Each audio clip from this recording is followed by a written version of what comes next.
Hi, this is Mike from thesubstream.com, and this is Watch This Instead for the week ending Friday, the 14th of January, the special Ron Howard edition. The Dilemma stars Vince Vaughn and Kevin James as best friends and business partners, and Jennifer Connelly and Winona Ryder as their respective significant others, partners, girlfriend, and wife. The guys are on the brink, the very edge of making so much money for a big project for a big American car company, Dodge.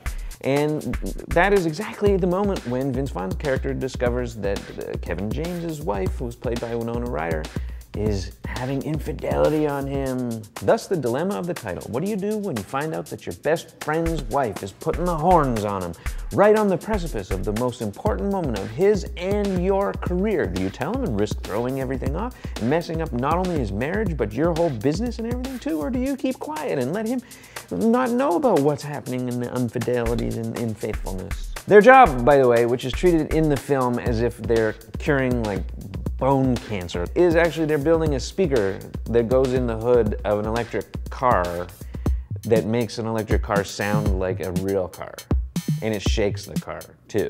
So that when you're driving an electric car, which is gay, it sounds like you're driving a heterosexual car with a big engine. So the thing that's at the center of the story, not just the infidelity, but the heart of their friendship that they're working so hard on, the thing that propels the whole story forward, is a Fugazi muscle car. It's a fake thing that nobody actually wants. Nobody wants an electric car with a muscle car noise. Nobody thinks electric cars are gay, and that the way to make them not gay is to make them sound like cars from the 60s. This is idiot Hollywood logic, and it's kind of retarded. Because the film is just like the movie. It's one thing dressed up like another, and it's something that nobody actually wants. The real thing or the fake thing, and certainly not the crappy combination of real and fake. It pretends to be a grown-up, kind of semi-darkish look at moral absolutism and the realities of being married, and how both people can contribute to infidelity even though one person's technically being faithful, and maybe they're not even being technically faithful, and how to communicate love.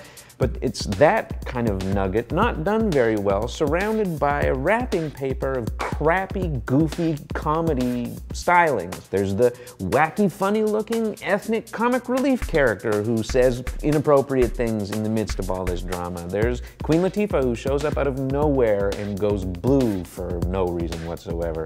There's a funny fist fight scene between two men that actually probably hate each other, and for good reason, but in the film is played for hilarious laughs. Neither the serious core of the film nor its crappy, festive, candy, haha outside work. And as one morsel with two things in it, it works even less. So what should you watch instead? Watch the idea of that film executed almost flawlessly, and go back to 1989 and rent Crimes and Misdemeanors by Woody Allen. It has real characters played by really, really good actors like Martin Landau, Angelica Houston, Woody Allen. And it's got something to say. It's actually got a point about guilt and what it's like to be on the horns of an actual dilemma. It's intelligent, smart, it's funny.